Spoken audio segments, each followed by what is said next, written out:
প্রিয় দর্শক, আসসালামু আলাইকুম রহমাতুল্লাহি ওয়া বারাকাতুহু। আপনারা যেই গাছটা দেখতেছেন এই গাছটা হলো পেঁপে গাছ। এই পেঁপে গাছে কিন্তু প্রচুর পরিমাণ পেঁপে হয়। এতে কিন্তু দেখা গেছে আর প্রচুর সুস্বাদু এবং কি মিষ্টি যা থাকলে কিন্তু আরেকটা জিনিস দেখলে আপনারা অবাক হয়ে যাবেন। দেখুন তো এই জিনিসটা হলো কি, এগুলো হচ্ছে জুতা কাটা। আচ্ছা, জুতা কাটা ঝাড়ু কেন দেওয়া হয় বলুন তো?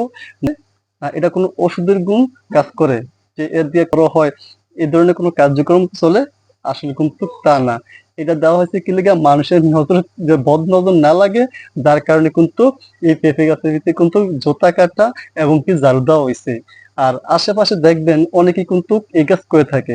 আসলে ইসলামিক দৃষ্টিতে কতটুকু জায়েজ আপনারা একটু বলুন কমেন্টের মাধ্যমে। আর আপনারা কারা কারা এগুলো ব্যবহার করেন, এই জুতা কাটা এবং কি ঝাড়ু সলা, এগুলো কারা কারা মানে ব্যবহার করেন গাছের ভিতরে, অবশ্যই কিন্তু কমেন্টের মধ্যে জানাইবেন। ঠিক আছে?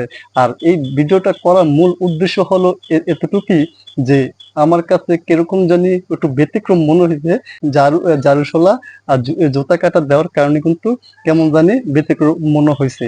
এই কারণে কিন্তু আমি আপনাদের মাঝে শেয়ার করলাম।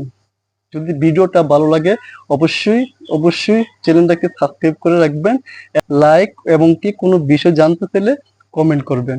এই বলে রাখছি। আসসালামু আলাইকুম রহমতুল্লাহ ওয়া বারাকাতুহু।